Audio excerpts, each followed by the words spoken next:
Belezinha, galera. Vamos lá. A gente vai conversar um pouquinho sobre facetas, tá?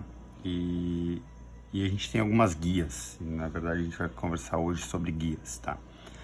Essas guias, elas servem tanto para o preparo, o desgaste, quanto também depois para o acréscimo de resina. Existem alguns tipos de preparo quando a gente faz uma faceta, tá? E a gente vai conversar sobre eles também. E a questão é que sempre quando você for fazer uma faceta, você precisa ter então um enceramento prévio, caso esse dente tenha alguma alteração de forma ou posição, que normalmente tem. Se ele não tiver alteração de forma ou posição, você já pode moldar ele direto e depois você só vai resolver a questão da cor do elemento, tá? Se ele tiver alteração de forma ou posicionamento, você vai ter que ter um enceramento prévio. Esse enceramento pode ser um analógico, ou você pode ainda também ter um enceramento do tipo home office, né, pessoal? Do tipo digital. Então, por exemplo, aqui eu tenho um caso clínico que foi escaneado, foi feito então um planejamento 3D, onde se identificou então que era necessário esses aumentos. Então, a partir do enceramento digital, se obtém um modelo onde eu vou obter as guias e essas guias eu vou reposicionar sobre aquele modelo que estava previamente o enceramento, para poder fazer então a reconstituição anatômica, beleza? Vamos lá, vamos voltar para cá, onde então eu tenho meu modelo, tá? Esse modelo então eu vou ter diferentes guias. As formas que a gente faz essa guia é, por exemplo, eu vou fazer uma guia, essa guia seria uma guia de verificação de espessura de preparo. Então é uma guia normal, você vai manipular a sua silicona, fazer uma barreira, corta essa barreira e aí a partir do dente que você vai analisar, você vai marcar e vai cortar bem nesse dente. E aí você vai ter então, eu vou mostrar em melhor aumento isso, a sua guia de espessura do preparo a partir do enceramento que foi feito previamente. Então essa é a primeira guia. A segunda guia é essa guia que seria uma guia incisal, tá? Essa guia incisal você também pode fazer também manipulando sua silicona, colocando na palatina e jogando sobre as bordas dos dentes anteriores e trabalhando para que ela fique desse formato, tá?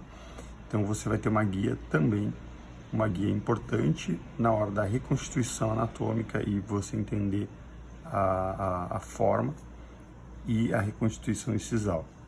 E aqui a gente tem mais uma guia que, assim como a outra, a gente também faz uma moldagem total do nosso enceramento, e a partir desse enceramento a gente vai então e recorta ela nesses ângulos, recortando o ângulo incisal, tirando a palatina, e ela vai nos dar também uma ideia de espessura do preparo pela visão oclusal, tá? Então são basicamente essas três guias que a gente vai estar trabalhando. Bom, dito isso, a gente vai analisar aqui então que, por exemplo, o dente 21 é o dente que eu penso em preparar. Ele pode ter alguns tipos de preparo de acordo então com o problema anatômico do dente. O primeiro tipo de preparo seria um preparo onde ele não envolve a borda incisal. Então você tem uma borda incisal que está ok, você tem algum problema de forma anatômica ou um dente que tem algum problema de cor, até pequeno problema de cor, você pode corrigir dessa forma. A segunda opção que a gente tem seria um dente. Bom, uma segunda opção é você tem um dente que tem uma perda já da borda incisal ou um comprometimento dessa borda incisal, uma classe 4, alguma coisa que você tem que converter em alguma faceta. E aí esse dente também vai precisar de alguma guia para você reconstruir ou ter a ideia da sua altura incisal. E uma terceira opção seria um dente com alteração de cor. Então, se a gente for ver aqui, ó, esse dente ele é um pouco mais cromático, ó, então um dente mais escurecido, que lá na fase de preparo a gente vai ver que esse dente ele necessita talvez de uma espessura de preparo um pouco mais profunda. E essas guias também vão servir para a gente definir e medir essa espessura de preparo durante essa confecção, beleza? Bom, vamos conversar primeiro sobre essa guia aqui, tá?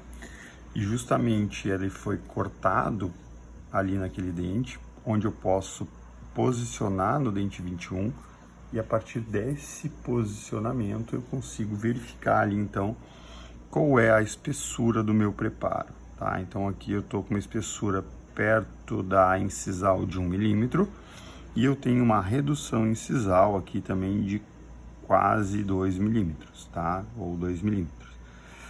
2 milímetros de redução incisal.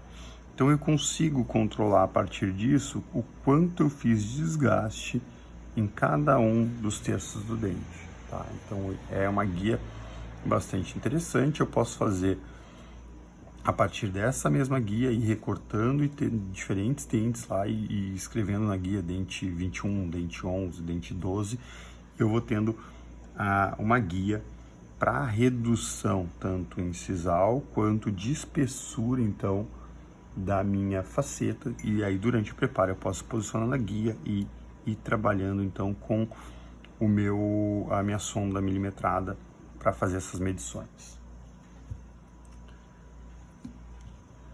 Beleza? Então é uma guia bem específica para a gente poder medir essa redução do nosso preparo. A nossa segunda guia, ela é uma guia que ela também vai nos ajudar também na questão do preparo, mas principalmente ela vai nos ajudar na reconstituição anatômica do dente. Então quando eu reposiciono ela lá, ela vai me dar então ela vai me dar o tamanho, até onde vai, até onde eu tenho que fazer o acréscimo da minha resina, para mim ter uma ideia de dimensão, largura e altura incisal de acordo com o meu enceramento. Então, obviamente, eu não posso chegar num dente que está anatomicamente incorreto e dizer, não, vou moldar ele para ter ele como uma base de referência. Então eu tenho que pensar no enceramento prévio, eu tenho que pensar no formato anatômico final que eu quero ter, então o planejamento reverso. A partir desse planejamento, então, obter essa guia, e a partir disso, agora sim eu posso trabalhar então com esse tipo de guia, que seria a guia palatina ou a guia de estratificação inicial da minha restauração. Então, é uma guia bastante importante também no nosso processo de reconstituição anatômica ou de estratificação. E uma outra guia que ainda ela pode ser interessante é essa guia aqui, que você pode instalar ela e você vai observar então uma característica incisal de quanto você conseguiu reduzir a incisal desse dente e também a espessura, e você vai controlando essa espessura, cortando essa guia em diferentes terços do dente, e você vai medindo também o quanto de preparo, ou se a espessura da sua peça, ou cerâmica, ou de resina, você já vai conseguir então recobrir aquele elemento dentário ali e opacificar aquele substrato que estaria talvez escuro como esse, tá?